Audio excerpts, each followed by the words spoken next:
All right, hi everyone. I'm Nicole Peterson. I'd like to thank you all for joining us for our SMA UCOM speaker session entitled The Perspectives and Insights from the Moscow Security Conference and Associated Local Visits. I'd also like to thank today's speaker, Brigadier General Peter Zwack, for taking the time to brief us today.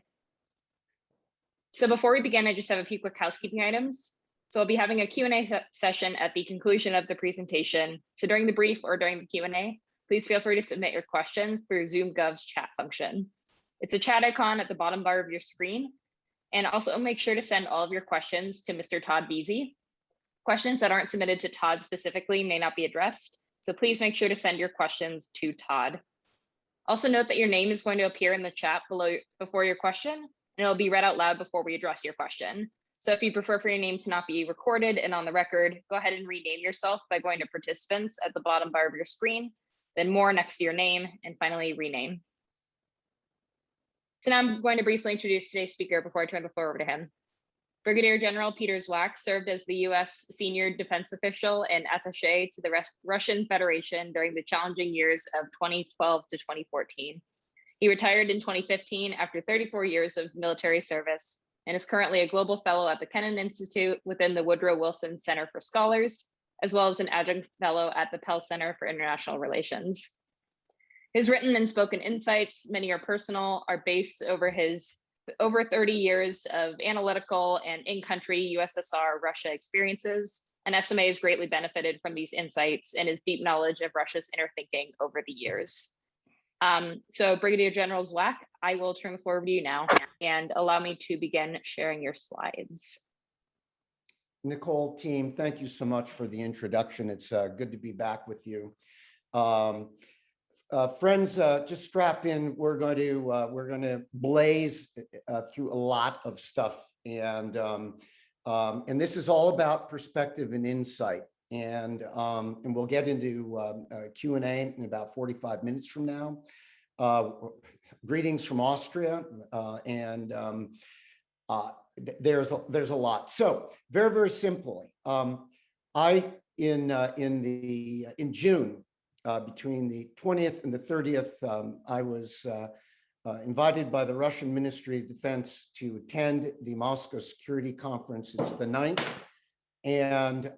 and speak there about European security. It was a complicated space, and a lot of disagreement. On a personal level, I was treated correctly throughout. It was interesting coming back as a private, independent American participant speaker. I was not there as a member of the United States government, and being in an environment that I was in 9 years ago and met a lot of interlocutors. I'll get into that in some detail, and I will always, whether I'm talking to the interagency or middle school, start with just a couple of minutes of geography and history, just to get our heads into this and try to create, if you will, some perspective on why these things happen, what are the triggers, what creates reaction, preemption, aggression. Slide, please. All right, you've all seen this 1,000 times. I always start with this. 11 time zones, friends. As you know, just think command and control, just think logistics, just think space. You know, Washington to Honolulu, what's 6 time zones, Alaska 7 time zones. It's enormous. The Transsib from Vladivostok to Moscow is longer in breadth than flying from Dulles to Honolulu. Just to give you that, north-south, you have every latitude and climate, to a melting Arctic down to the deserts of along Central Asia. You've got a border the size of our border with Canada, with the People's Republic of China. We'll come to that. You've got Central Asia and the Caucasus, which are restive, and then you have Europe. And I'm one that believes that it shouldn't be as stressed and as dangerous as it is, but there's just so much historical baggage that's driving all this, and we'll touch on that briefly. Slide, please. All right. I believe, when you talk about political geography, is the singularly most important picture, if you will, map of trying to get, in my mind, the Russians' heads. Now, proud Americans, and I know there's some allies online.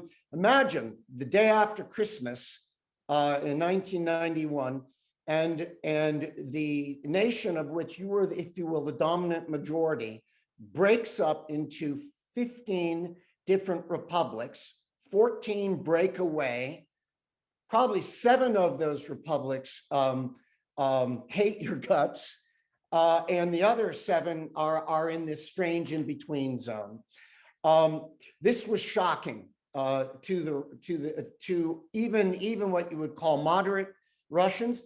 It was a miracle that it happened the way it did without crazy violence. There was, but not crazy. All the nukes got handled, and the Russians have never let this go. It doesn't mean they're right, but they've never let this go. And when we talk about NATO, and I'll say right up front, I'm a big NATO guy, try to look at it from a Russian perspective. It doesn't make it right from our perspective, but there isn't a lot of, if you will, visceral,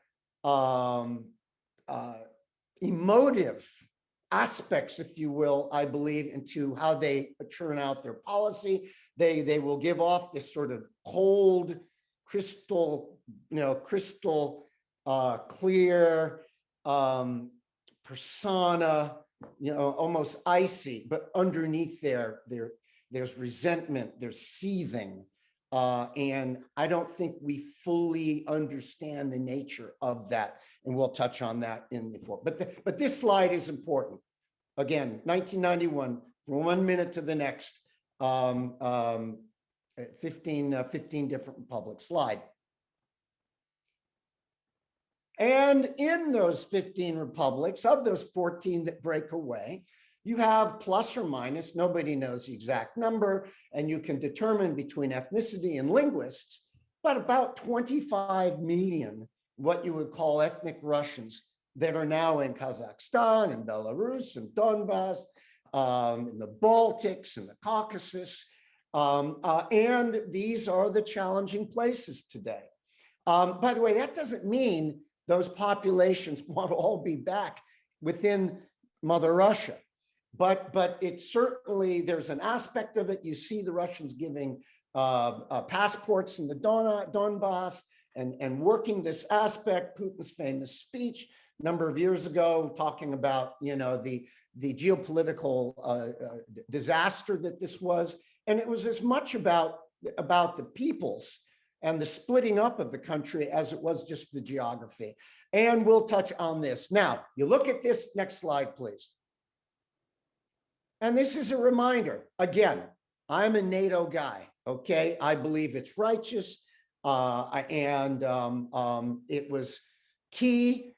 It wasn't just, and I tell this to our Russian counterparts, it wasn't just about you in 1991. Oh, by the way, it took 8 years between 1991 and the first tranche of Poland, Hungary, and Czech in 1999. I was a joint staff desk officer working the dream portfolio, PFP and NATO enlargement.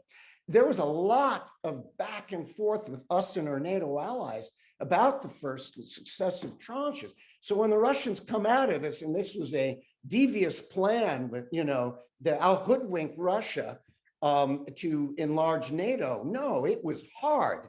And the stress was not just about Russia, but those countries in that middle green color in that area were, as as Snyder writes, in the bloodlands. These are the lands in between, north, south, east, west, bloodbaths, and to bring them in to finally a credible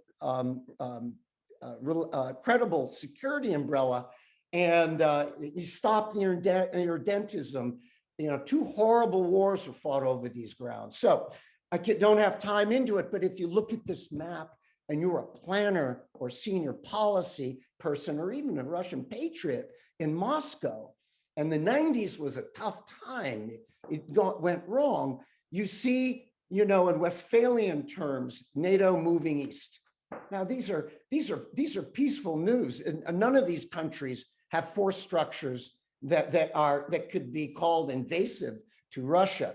But again, in the world of red and blue arrows, they play it. It concerns them, and I think part of the major problem that is today, when we talk about possibly an open door, we talk about the open door for Ukraine, conceptually for Belarus, and certainly Georgia. This is complicated, and it digs deep into it, and the dialogue needs to stay on. Slide, please. And just to reiterate, within the life of the older grandmothers, the babushka, a few left. You look at Barbarossa, look at those black arrows, and they came right over the back of what we would call NATO enlargement in the Baltics, out, through Poland, and all the stress of Belarus, and then army group south up through Ukraine, out of Romania and Bulgaria. Saying that, again, I believe that enlargement was righteous, but you take this map from a Russian view, and then they'll remind you also that 1812, Tchaikovsky's overture, they win. But a coalition army led by Napoleon and the Grande Armée get to Moscow. It gets burned down around, they all freeze to death. But it's that threat piece that we got to think about when we're doing these things. Slide. Again, here we are on the eve of Zapad, and I believe Zapad will be a lot of Sturm and Drang and noise and units moving around. But I don't believe Russia is going to be invading the Baltics and doing a permanent occupation of Belarus. If you remember, in 2017, there was a lot of concern about that.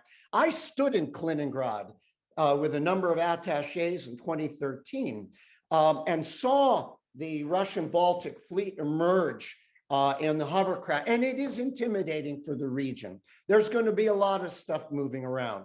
Now, what is interesting strategically is again, the scenario they're saying is going to be a threat out of NATO to a Russia-Belarus union. And then there will be reinforcements, and they will react and counterattack.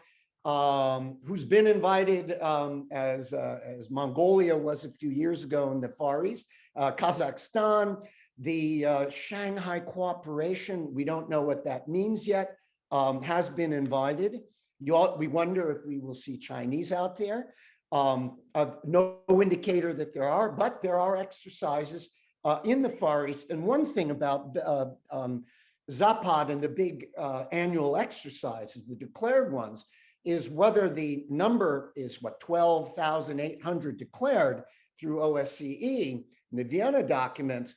We know that there will be probably hundreds of logistics and all the other pieces that make things move, the units that are in place, the units and equipment that got left behind from the very nervous period with Ukraine last spring. So this is an area to watch. And what I worry about most is an accident or an incident. We have an awful lot of metal flying and ship sailing and troops along the borders. I do remind our Russian counterparts when they talk about us being menacing on their borders, well, those are NATO borders as well. And those countries need to be assured and through such deterred. That's all I can get into it, but stay tuned. Officially 10th through 16th September, it's already going on with all the logistical pieces and rail troops, just strap in. Slide, please. And then we just went through last summer and spring in Black Sea. General Hodges had mentioned, there's a talk, is the Black Sea region becoming the new Iron Curtain? You have three NATO nations in the region. You have Turkey, you have Romania, Bulgaria, you have Georgia, you have Ukraine, and you have Russia, and you have the Crimea that sits in there, and which is Ukrainian. I was there. Every violation of international law, Budapest Memorandum, United Nations. But friends, I will tell you, on this one, I just believe we need to be careful on how we work the margins on that. We need to do our freedom of navigation operations, but we can't afford a mistake of an aircraft or a ship drifting into what the Russians would say, hard waters, because you could get a really, really ugly incident that almost occurred with the HMS Defender last spring. Last June. I was in Moscow during the HMS Defender incident, and the Russians were vibrating. All right, and luckily it toned down in part. I believe that we decided. Well, this was the tail end of the stress in Crimea. We called back two destroyers that were going to go into the Black Sea in the late spring, I believe it was. I think that was a really prudent move. All right, we just have to be careful. Slide, please. All right, and I like this slide. It is a Russian cartoon, RIA Novosti, and there it is. And there's the bravado that the Russians will show. There's a Russian bear. Behind him or her is a box with an axe, and they've knocked off the Nazi tentacles, the Swedes, the French, and now here comes the tentacles of NATO again through the Baltics and through Georgia and up, toward Ukraine. But that is a Russian. I think this is actually an interesting picture and kind of giving a Russian perspective. Slide, please. All right, let's do very quickly as we get in towards the security conference. President Biden is elected. What is he dealing with? All right, first of all, he and Putin knew each other from before through whether he's vice president or head of the Foreign Relations Committee. They have a relationship. They're not friends, but they know each other. And as you know, the president has been working hard to piece together damaged relations in our alliance over the last few months. But what are the things that he comes into that play into this period and played into the conference? First, the hacking, cyber, big. And I arrived, and this was right, I arrived 1 week after the summit between Presidents Biden and Putin on June 16th. And the sanctions were the big thing right that time for Navalny that was being talked about, and obviously in the Russian side a big deal. Afghanistan we were on the final slide on Afghanistan. The Russians have strong views on that, and there are a whole host of other things going on. Slide. But there are two major things that I think we cannot minimize that are carefully positive. The summit, while not a lot was agreed on, there was a relationship established.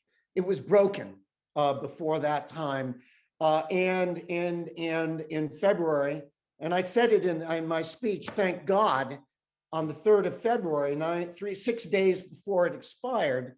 New START extension was signed for 5 more years. And if without that, we would have been in strategic nuclear free fall, and it would, in my mind, been even more dangerous than it is right now. And as you know, there has been the first stage of building out, if you will, technical groups on that. More to follow. Slide.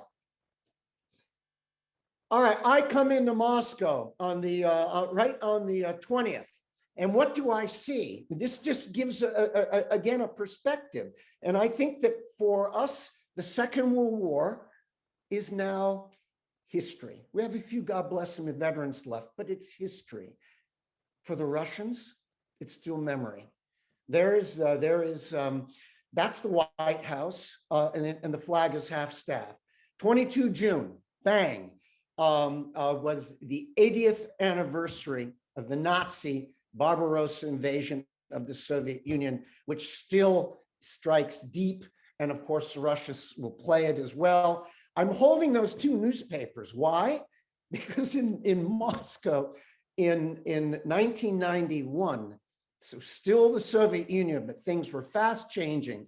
I was with my fellow foreign area officer, Ralph Peters, and we're in Moscow, and we got these newspapers, 50th anniversary of Barbarossa. And now, if you want to ask for me, it was crazy 30 years later the day to be there with the newspaper at the conference, showing the stuff to the Russians, which surprised them. So the history's big. Slide. Well, and historic heroes are in full bloom at this time. You've got Alexander Nevsky, Dmitry Donskoy, Kutuzov, and Borodino, 1812, and Suvorov, and they're also Soviet. This is a major patriotic period for a host of reasons also. Slide, please. The media snapshot at this time. The Russians watch us and their media in a way I think our mainstream just cannot fathom. This is a sampling. I'm up at night taking pictures of the television, of Channel 1, of Channel 24. I'll go to CNN International, BB, and I'll get a feel for what is going on. Upper left, 22 June, to the day, 4 in the morning. That's when the Nazis came. There's Janet Yellen right now talking about, the economic catastrophe. Of course, it's exaggerated. Top right corner, that's MAP. That's HMS Defender. As I said, have the Russians vibrating regarding the Crimea. And there are talk show hosts that are incendiary, that are saying, and think tankers saying we should sink this British ship. The Navalny issue, sanctions. There's Antonov, the ambassador, coming back to Washington now after a number of months of our ambassadors both out. And then look on the right in the center, there's Tucker Carlson on Russian Channel 24, saying that the United States is divided and all these issues there. More on sanctions. Down there is Gennady Zyuganov, who is the Russian Communist Party leader. Remember, there are parliamentary elections going on in September, and the communists still, win 13, 15%. They're there. And then I'm startled. On the night of the 24th, the night of the speech I gave, I'm on Channel 1. After the speech, I got a mic shoved into my mouth. I did not expect to see myself on Russian TV in the hotel at 11 o'clock at night. Slide. Coronavirus. This is the background. What's going on there? It's on. It's still on. They are taking it seriously now after a very slow start. And why is it autocrats and autocratic inclined nations? They just have a hard time in getting the reality and the truth out early on these things. Of course, there's Sputnik, there was a lot of politics in that. There's a scene in the metro. Almost everybody is in now masks on their phones. And just to give you a sense, to leave Russia, I had to get a PCR. And for $100, a female doctor came to my hotel and gave me a PCR so I could fly, or I would be quarantined in Moscow before I could go home. Slide. And 6 million plus infected, officially 160,000 dead, plus or minus. The economy is still struggling. Half oil prices, half it was when I was there. The ruble is at about half of its value from when I was there in 14, but they muddle through. They've worked workarounds. They've got a porous border for goods. Caucasus, Central Asia, and China. They're selling a lot of oil and natural gas. It's not perfect to the Chinese. So they're muddling through, but it means buying less modern systems.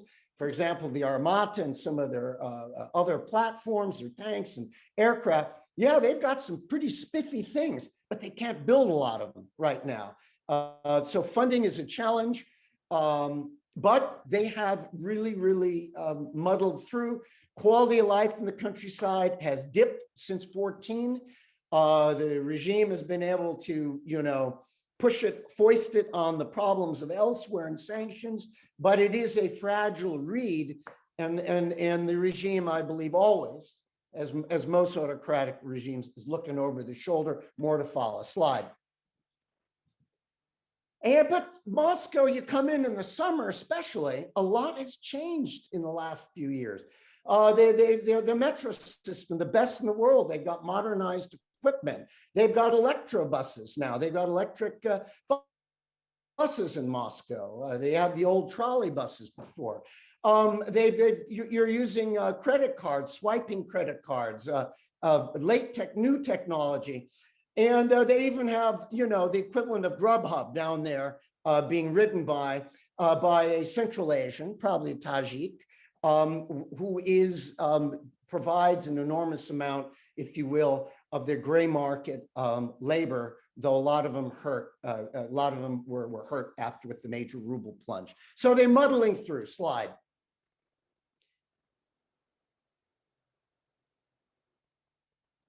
All right. First day, I didn't quite realize how fascinating this would be. Those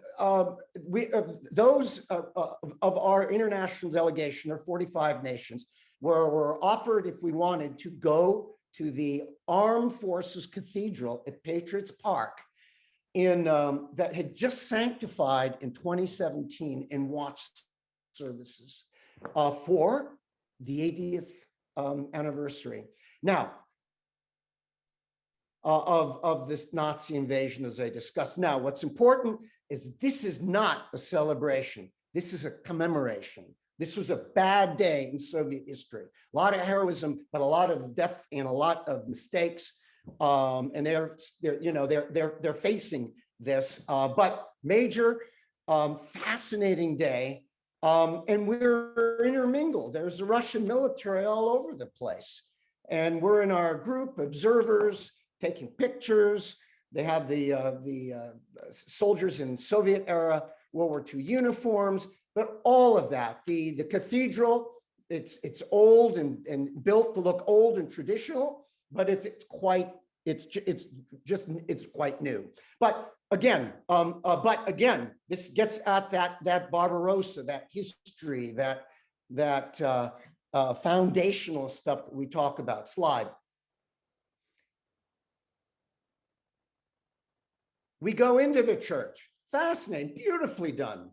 I mean, beautiful. There's a Russian army choir there, and the priest, services, lavish, and I think that what is important is looking from the Russia is seeing now how the narrative, including the heroism in the history, is evolving, and how the Russian military is exemplifying, if you will, a new age, if you will, return to traditions and orthodoxy and all of that as part of their identity, as part of the nation's identity, that if in many ways sort of the new age czar, Putin has put on. Slide. And here's a perspective, friends. And again, I'm not into talking about tanks and systems for some. I'm trying to give perspectives of what's happening. Here are murals inside the museum, and there they are: Soviet tankers, Soviet infantry, Soviet sailors. And then post-war in Afghanistan, but look what's over them. Instead of the trappings, if you will, of Lenin or Stalin in the past or Marx, it's sanctified sainthood, Russian Orthodoxy, also going back to the Second World War. That those of you that are historians know that was not the case. And I like the one in the upper right. That's to the Russian Navy. So I give you that. Now let's go to the next slide. I'm in the Moscow Metro. I've been riding it for 32 years. Here's what the looks are, if you will, of their heroes and their branches of service and the Soviet stuff and the stars and all of that. So what I'm trying to give you is there's a major change in the identity and narrative of the Russian military and the nation as it evolves and continues to evolve from the Soviet era. And yes, I think some of it is yes, there's a mechanical, cynical side, but there's also a lot of true believing in this sort of new age Russia. I don't want to overstate it, but it's part of the identity. They've got a chaplain corps. They actually started doing that in the 1990s and 2000s. Slide. All right, and the Memory Road Museum Complex. If you get to Russia, Moscow, this is worth a day trip. There is a museum to the Великая Отечественная война, to the Great Patriotic War. 1,418 days. It starts with the horrors of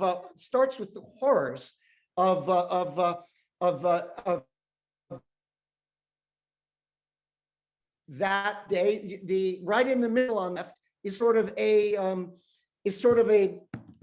diorama or movie of what Moscow and Russian cities looked on the 21st of June, 1941. Now, a lot going on, but peaceful. Nobody knew war and the invasion was coming. And then the whole world erupts for the Soviet Union, realizing the war had erupted already in much of the West before that. And you see the guy in the helmet, that's the defending Brest. Brest is part of the poet of Belarus. And then the streetcar on fire, which is the burning of the cities. And then the Navy piece on the right. That's the famous, if you will, monument in Sebastopol Harbor. Okay. Crimea is deeply etched into the identity of Russia. And you see the laborers on the bottom, in the center, working in the rubble. And the point being is that the entire nation mobilized versus a truly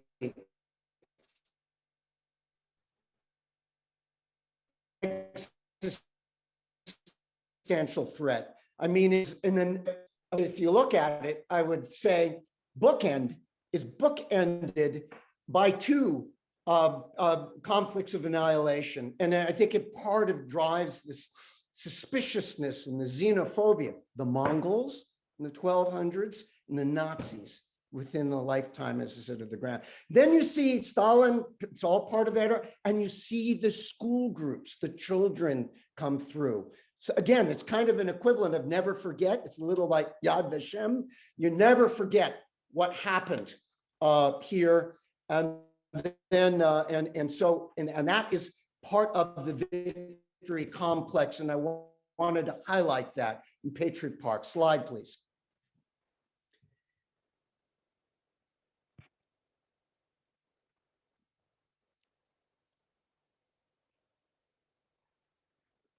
Hello.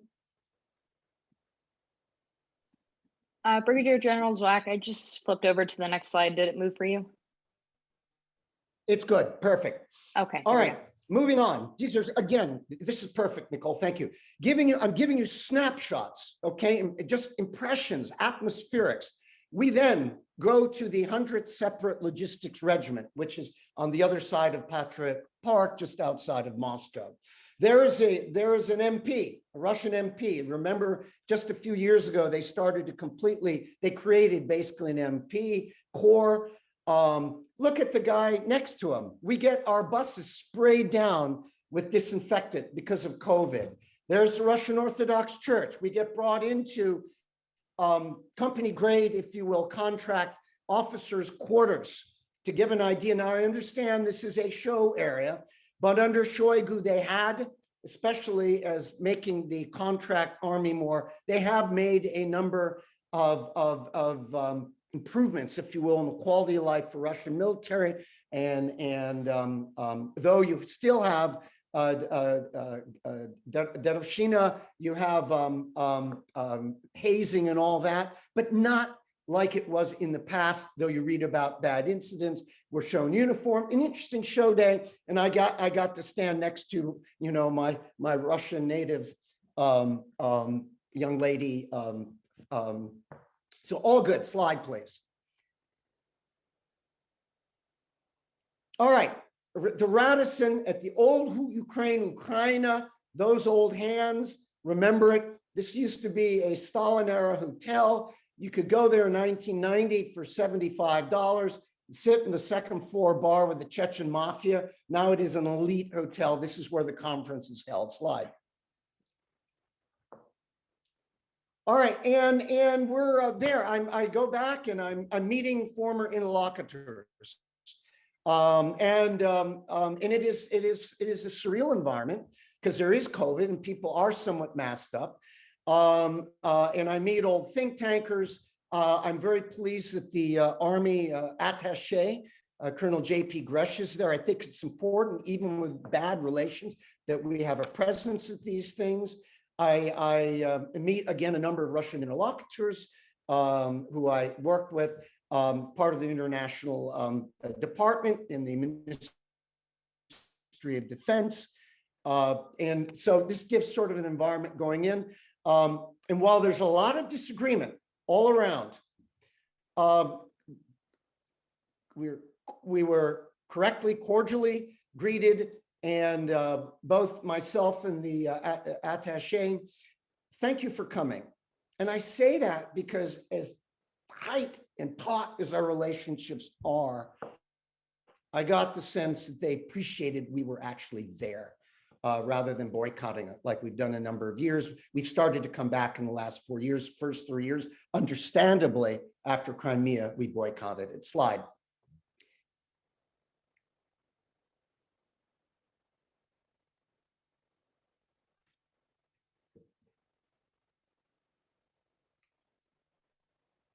Okay, Moscow Security Conference, very quickly.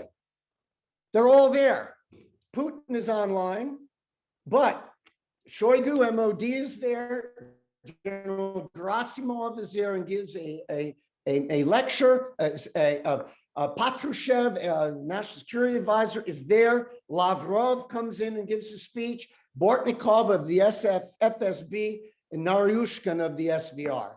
And I'm standing there in the back saying, wow, this is, it's kind of, I've been to these before, but still, it was really interesting to see. I would say, if you were to try, what is the Moscow Security Conference? The Munich Conference, which is focused on security. This is sort of, in my mind, the Russian mini-me of that. And again, 45 nations were invited. Slide.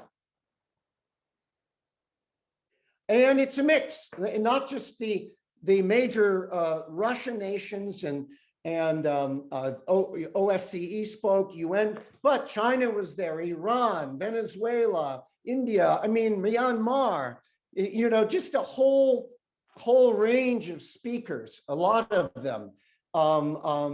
Yes, it was a decidedly anti-American environment. It was at times tough to endure. But I think it was important to hear. Slide.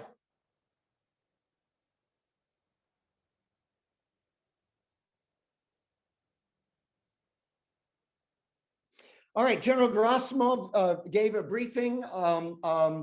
It was about 15 minutes or so, but those of you that study Russian writings, it's not all that new. It's talking about strategic stability, starts in the Cold War,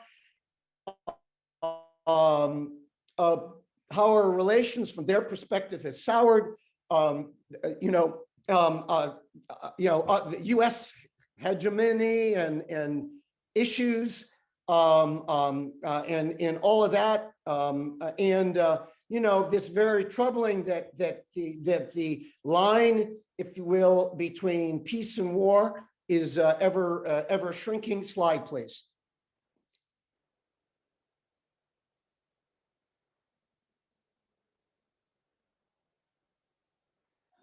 And just more, a lot of discussions about nuclear capabilities, stating that the U.S. is, we're into hypersonic weapons, and we pulled out of the various arms treaties. I mentioned that, SALT, ABM, there are obvious reasons why, but again, it's pretty one-sided discussion.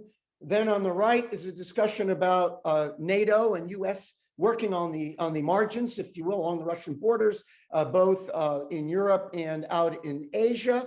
The Chinese echoed that. Slide, please.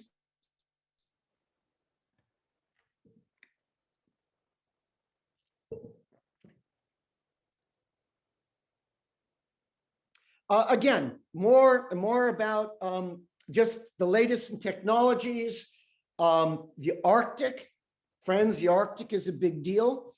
I think I would submit that the Russians see an advantage, if you will, of the opening up of the northern sea route, which the Chinese call, of course, the Polar Silk Road, but it also is creating a vulnerability for them and sensitivities up in the region. I think, again, freedom of operations, naval operations, I think is important. I think it needs to be done more along the bilateral, meaning single nation flags, and not as NATO, which is incendiary, I think, to them up there. But at the same point, we need to support the Norwegians and everything else. And of course, you've got stuff up there in the Barents, a lot going on. And it is also a place where there's potential for accident or incident. Stay tuned. And again, the Chinese are helping them build in that area, and they've invested heavily. I'll talk a little bit more about that. Russians are on board with it, but deep down, I don't think they particularly like it. But the nature of the world, the way it is up there, they've accepted it, just like along the Belt and Road Initiative. Slide.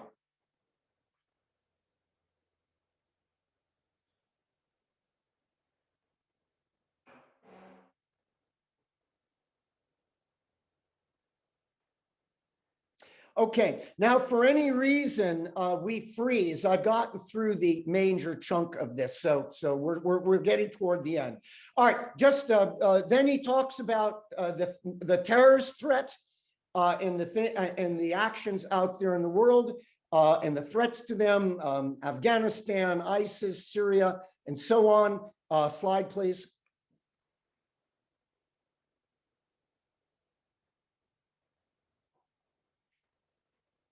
All right, main spheres, they talk about main spheres of military cooperation, type of thing we almost would put up.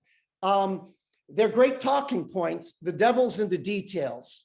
Back in 2010, when Medvedev and Obama era, you had technical working groups set up in the early days of the creation of START 2. A lot of, but that's the dialogue, and then the flags, the NATO. These are important, and these will be things I think that will be part of these negotiations. And then on the right, Russians are major United Nations as China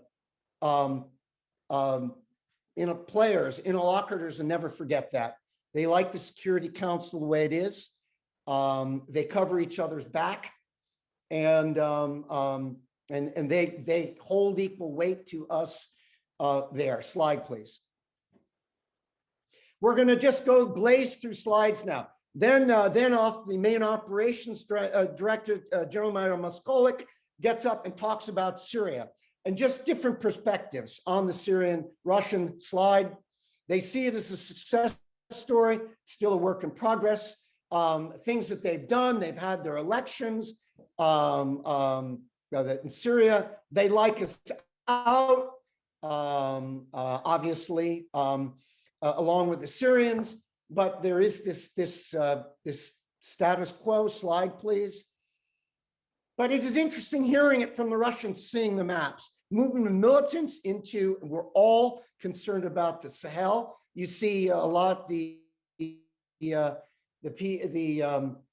Wagner and all, and those groups are down there in a major way.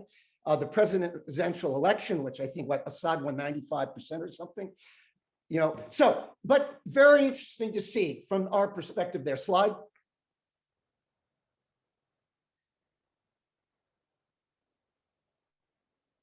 Cyber is discussed. conceptually, everybody agrees we need to get at cyber. This is actually from an Italian NGO think tank, of course, but no major solutions. But cyber was a major topic. And of course, we've just been hacked. I did mention it when I spoke. Let's hope that they get to work, somewhere on it. There are talks.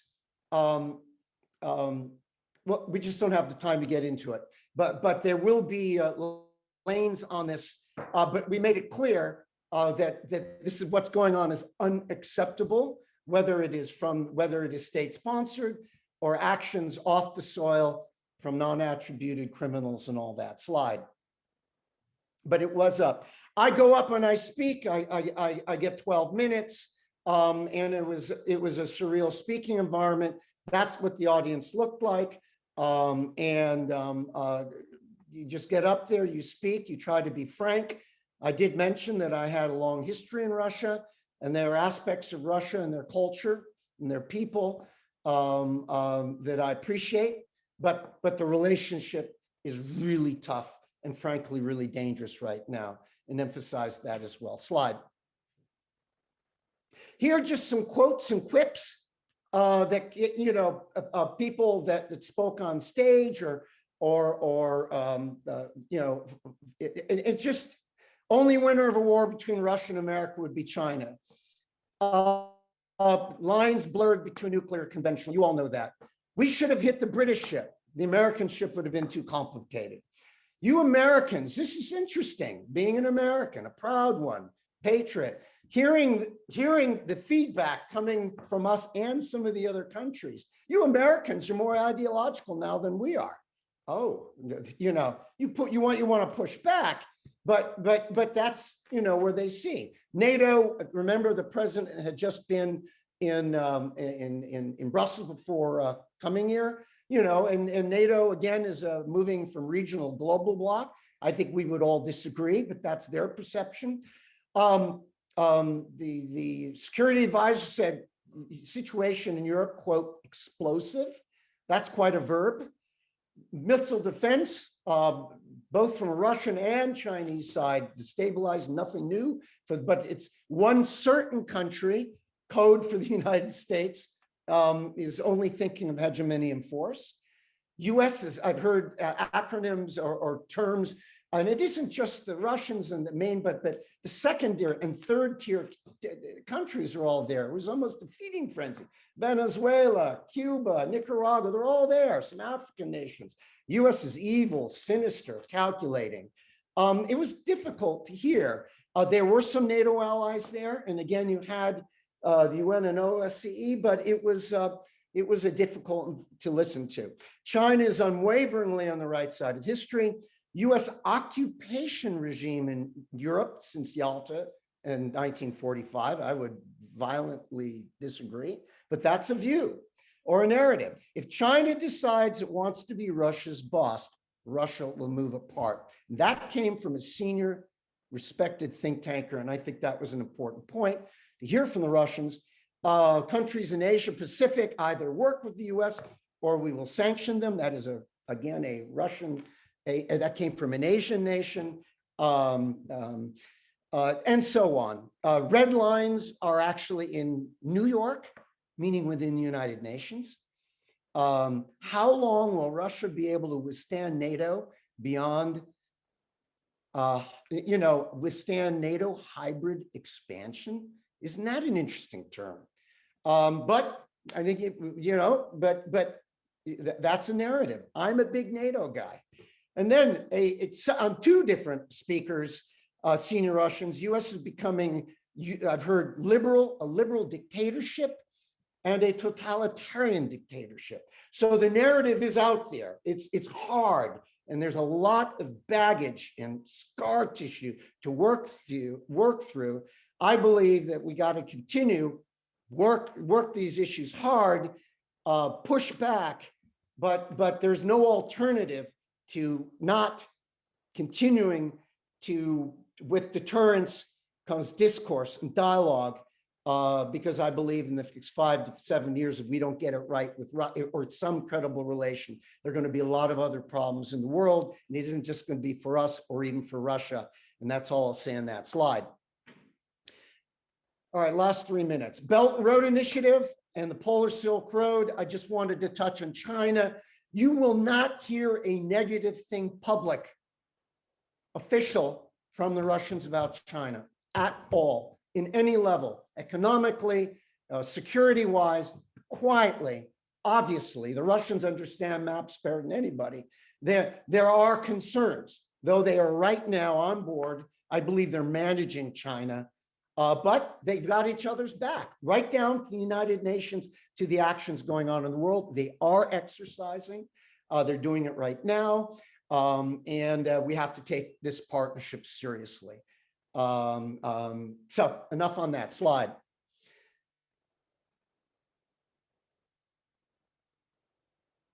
I show the map of China just to show how much of China borders Russia again.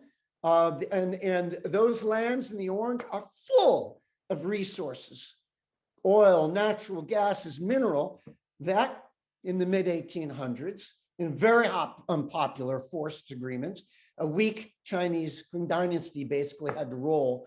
And you know, you've heard this, you know, let's see what happens in 20 years from now. Right now, they've got a very, very correct and mutually supportive relationship. And then, of course, when you look at this map, we talk about Russia and China and the United States as a triangle. Don't forget India to the south, with the Russians have good relations with, and we are improving our relations, and China has obviously trouble with it. A lot going on. Can't get into your slide, please. All right, we're ending here. Basically, with all the things in this 11 time zones, remember the population is what, 145 million people, and the estimate by 2024 it's going to be down a million or two. So they've got a lot to balance. But there is a hell of a shell game going on. And what the Russians do well is they focus on a few things, do them well, but they also work, understanding in my mind their vulnerability. They work to undermine and weaken our strengths. And this is where the gray zone in hybrid, propaganda, religion, sport, cyber, war, terror, this is all going on. And this is in the playbook. It's very, very hard for us to manage. The Russians, I believe, are in a state of constant conflict in its various gradations and shades, where we Americans and most of the West turn conflict on and turn conflict off and struggle in that gray zone. Slide. So in Europe, when we talk about European security, a lot of good things have happened at NATO.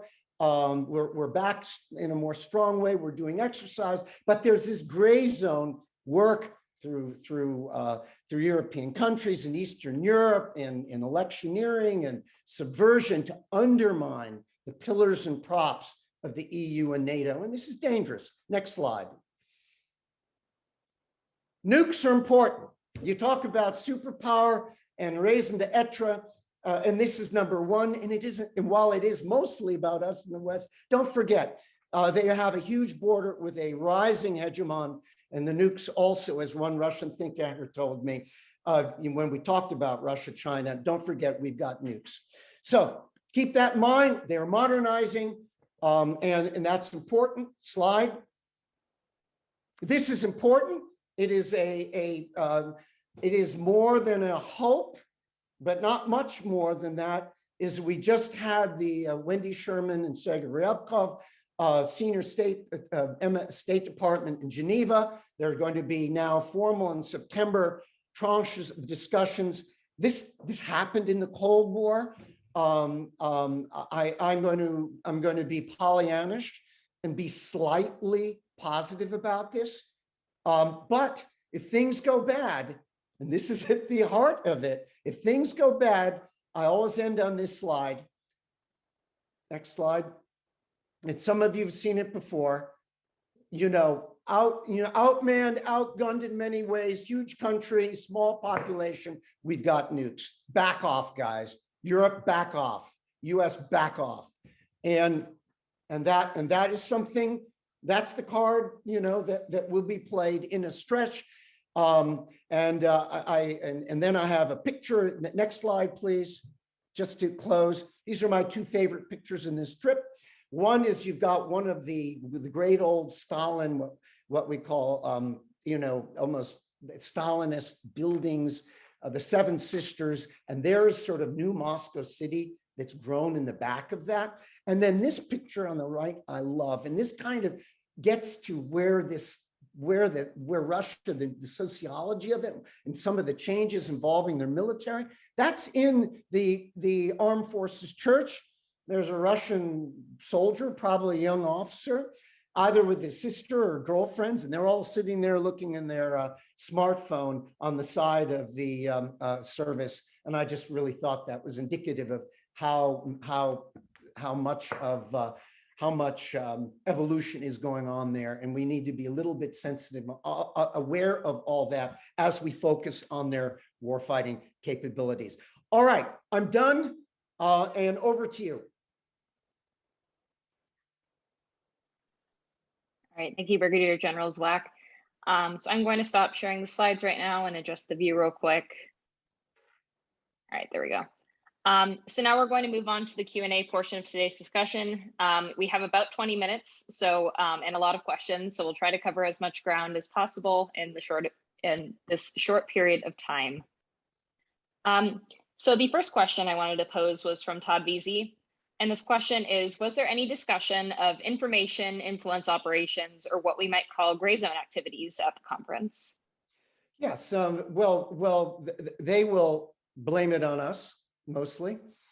They will, you know, a narrative is that we are they will say we are the perpetrators and the exports, if you will, of hybrid activities. And from our perspective, I mean, you know, we'll push back, but yes, they will be discussions about information technology and information operations in the broad macro, but not in the detailed way. Everybody acknowledges it's important. I've already talked about the cyber IT issues. They didn't get deep into things like electronic warfare. I think that the topic itself is sensitive, very sensitive for that type of forum. And when it does come out, again, they will state that we are the purveyors and the exporters, if you will, of negative narratives in the way I try to briefly portray. All right, thank you, General Zwack. The next question comes from Tyler Mullis, and the question is, were the usage of the PMCs or of PMCs such as Wagner by either Western or European spheres addressed or discussed at any point during the conference? There was talk about U.S. influence, especially in the influence is the wrong word, much more in that interference, especially in South America. They didn't specifically mention PMCs, private military companies, nor did they specifically mention Wagner in Africa. But clearly, especially in South America, yeah, it was accusatory that once again we're meddling in there and we're disrupting and through our proxies and our influence, yes, but not specific. You know, they didn't call out Blackwater or something, former Blackwater, or something along that line. All right, thank you. The next question comes from Peter Chu. And the question is, you say that we should conduct freedom of navigation operations, but if I understood correctly, not go into maritime areas that Russia considers its territory. Is this not a contradiction? And it was my understanding that the HMS Defender, which you mentioned in a cautionary way, didn't enter Russian maritime territory. Yeah, it was interesting because that Channel 1 thing was the same. No, we have to push back on it. I'm saying we have to be extremely careful on that. If we in pushing that stray we just got to be smart, okay? Meaning, what I think a lot of folks do worry about is that if it gets too close, there's an accident or an incident, we could end up with a firefight or a major military incident, and it's dangerous. That's what I'm saying. We need to be offshore. I wouldn't poke too deep. I'd poke on the margins personally. You had to feel the vibration being there, especially Crimea. All right, thank you, General Zwack.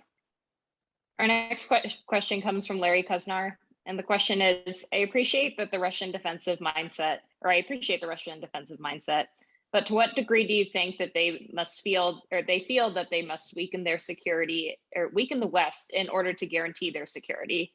In other words, have they adopted the adage of the best defense is a good offense? I think that you're seeing the best defense is a good offense in the gray zone, in the hybrid operations and the nonlinear operations.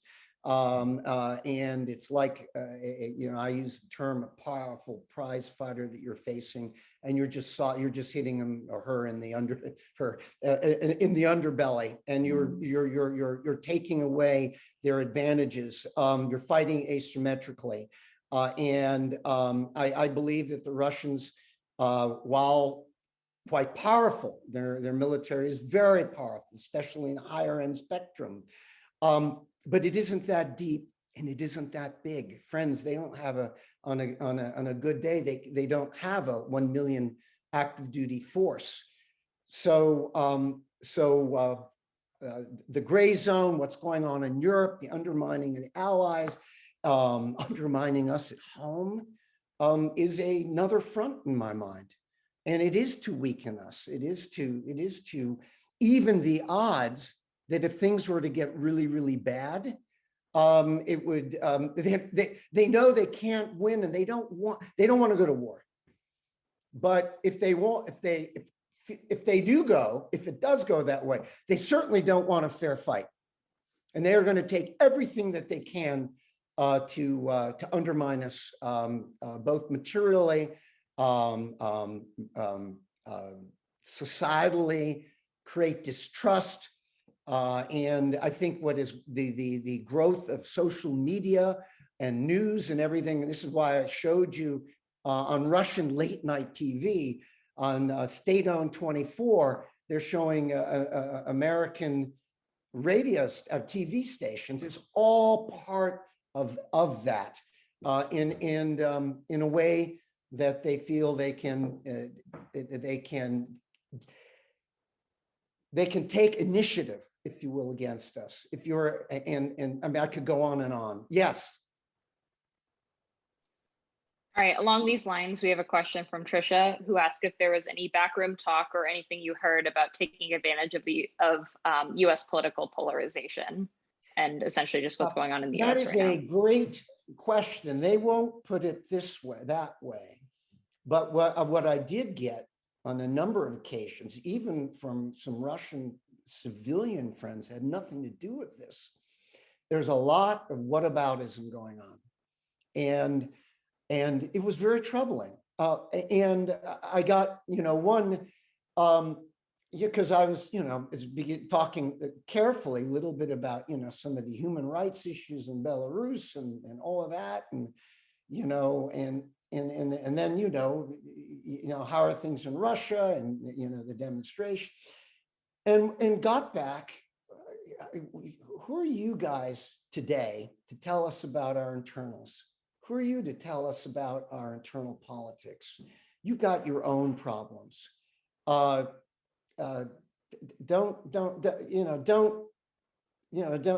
preach to us. Don't treat us and talk to us like children. And then they talk, and then I had January 6th thrown on my face a couple of times, and there's certainly Schadenfreude. So I got, and then here was another question, and I asked you all, how do you answer? For me, it was easy, and I still can, but I had one very moderate friend ask me, could you describe your country today? Who are you today?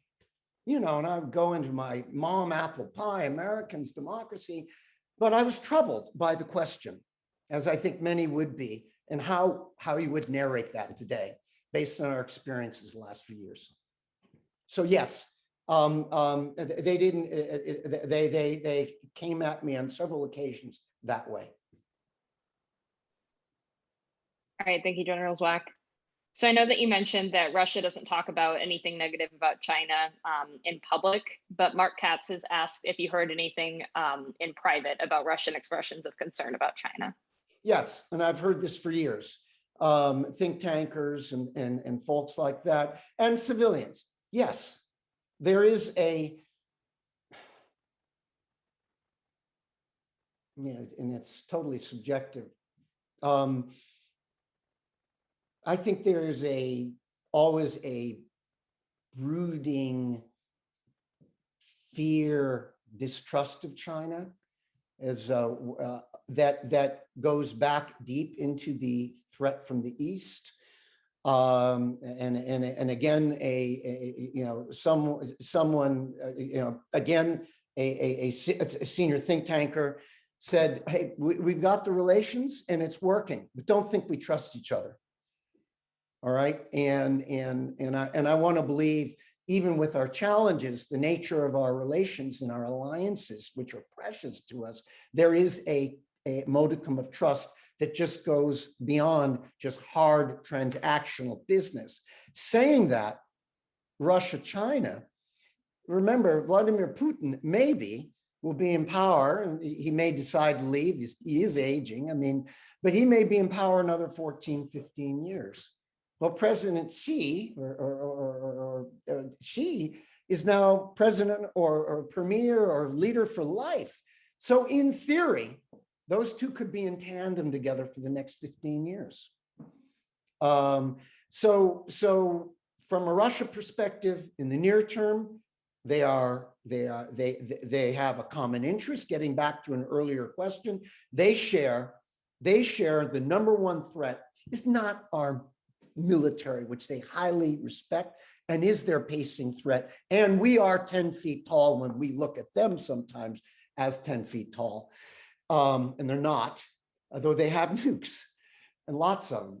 But the threat for them is getting to the earlier question, is how we see gray zone and hybrid threats to their regimes. And when you're autocratic and you're looking over the shoulder at of a potentially restive regime, this is scary. And so our narrative, which has been, I think, sullied a little bit, and that we're working our way back, thank God, is that moral high ground is what I think they, when credible, is what worries them most, backed with assurance and deterrence. And so this is, I think, that zone that we're in right now. No, their relation with China is real. They are not allies. They are transactional partners, but they are real. Would they go to war if China goes to in Taiwan or in the West?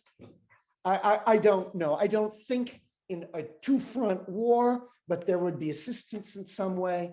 And we have to be real. Maybe the biggest strategic question out there is how we are sure that strategic failure is as if we are not astute and careful and nuanced in our foreign policy and somehow drive Russia and China together into a full-blown, if you will, military alliance that involves major operations. We're not there, but we have to be careful.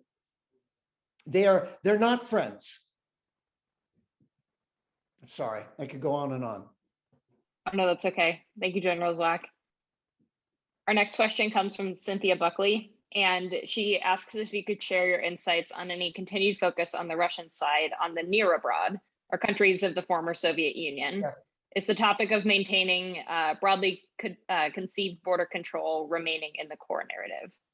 Yeah, you know, it's simplistic, but I sometimes will just sit down and reread the Primakov doctrine. And if you remember, Evgeny Primakov was their big, if you will, post Cold War foreign minister, and it was all about threat from NATO, the near abroad,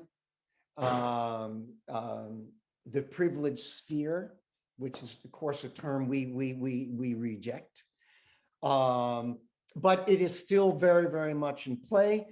The Baltics, the Baltics are gone. They know that, unless something were to occur that would make them lash out. I think the most dangerous thing regarding Russia, regarding the West, is if the Russians feel, not on a good day, let's go, it's Zapad time and we're feeling good and muscular and let's go invade the Baltics. I don't buy that. But if they feel backed up against a corner, whether it is domestic situation or their tensions or something weird's going on, or an accident or incident, or something occurs in Belarus, and we got to be careful of this one, then we don't know. But the near abroad, the privileged sphere matters, certainly in those places where they have Russian minorities. If you note, Gerasimov was just in Tajikistan and Kyrgyzstan.